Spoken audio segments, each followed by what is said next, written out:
My journey began in 2012. I was actually diagnosed on the 29th of June in 2012, which is a bit of coincidence. It's World Scleroderma Day. My first symptoms started about 8 weeks prior to my diagnosis. It was a very dramatic entrance to the medical world, and it was only luck, I think, from my GP's point of view, is that I reacted to, which is interesting after the talk this morning about triggers. I used gel and gloves in a hospital visiting because there was an infection, and within an hour my hands had swollen, were itchy, carried on, my body swelled, my feet swelled, and then I had to go to the GP. And they did a blood test that said it was an allergy. I had some antihistamines really strong each day for about 3 weeks, and then the swelling went down a bit, but my hands were left clawed. So I went back to my GP, and as soon as she saw my hands, she said, you need to see a rheumatologist, because she'd done a training in Bath, and they see a lot of rheumatic conditions. So 4 weeks later, I was going through the tests. I got the confirmation of what I had, which was the diffuse form of the scleroderma, and they said it was quite aggressive. So I was given 1 pulse of the cyclofloss drug, and then 10 days later I was in intensive care with a renal crisis. So it all happened dramatically. I then was transferred to the Royal Liverpool, where I was there for 15 days, and I had the kidney biopsy, blood transfusion. I was in high dependency, and then at the end of the 15 days I had a 6% kidney function, so I had to go on peritoneal dialysis. So it was just a whirlwind of events, because they weren't sure I could handle doing the dialysis, which, for those of you who don't know, it's like sort of your membrane in your stomach area that covers the organs. You empty like a glucose fluid in 4 times a day, empty it out, and that's what kept me alive. So after about 6 months, 7 months, I suddenly got a little bit of life in my kidneys, so they decided to wean me off the dialysis. They kept the tubes, as I called them, in there for about another 3 months just to make sure, and then they removed that, and then my kidneys improved a little bit. It impacts on so much, the kidneys. I didn't realise what the kidneys did until this happened.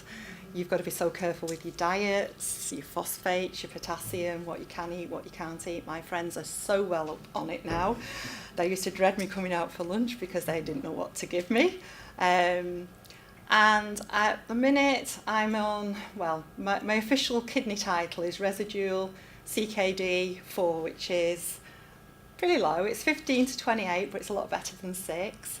They go up and down quite a lot. It affects an awful lot of what treatments I can have, what drugs I can have, because I have got heart involvement as well. And they needed to do an angiogram, but my kidneys weren't up to the level that they could do the dye, because the dye can damage the kidneys. So eventually, after a lot of discussion, I was put on fluids before, after, and they did the angiogram, and they've diagnosed me with small vessel disease, cardio X, and angina. And the drugs, everybody, you mentioned kidneys, they all back off and say, no, we've got to watch the kidneys because of the pathway of trying different drugs, and, you know, whether it's intravenous, that's why I've got the PICC line in, or the tablets. And they're now discussing, because I'm under Aintree Hospital now, as well as my own rheumatology at St Helens, and they're looking at bosantin. But again, there's questions about kidney involvement and if that would impact on it. My passions in life, part of what I try and do is keep positive. I am a very positive person, not all the time, but I try to be. And during all this process, when you go within a few weeks of being absolutely no problems, and I've been to the doctor in my life to go on dialysis, and they're talking transplants, you don't know where you are. So once things had settled down, I'm trying to regroup the things that I enjoy, and also to help other people as well. One of the things that I do is painting. I do portraits in watercolours. I also do animal portraits, and I do them for commissions and give it to the SRUK. I did £250 from a local rheumatology and the kidney unit in Liverpool. have to adapt things because it's really hard to hold, and I haven't been able to do it while I've had the ulcer because I've got them on every finger at the moment. But I'm actually starting an art therapy class up for people with long-term conditions as well, because I do believe that it's a bit of an escape for people. No matter what things you've got, you can do something about that.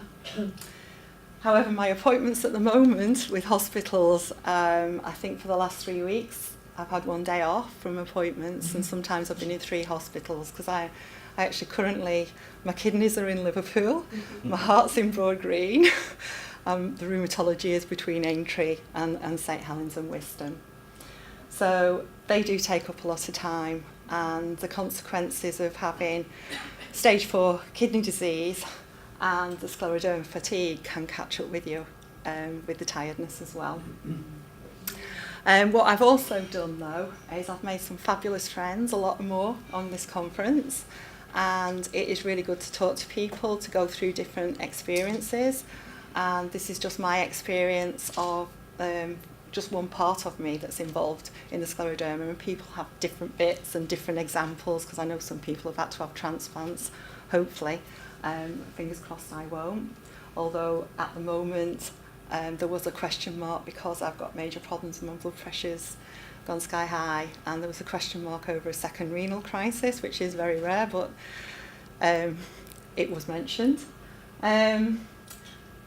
I'm actually part of the support group for SRUK as well, so I actually talk a lot with people on the phone and meet up with them, and met a lot of people that I've talked on the phone today to put a face to the name.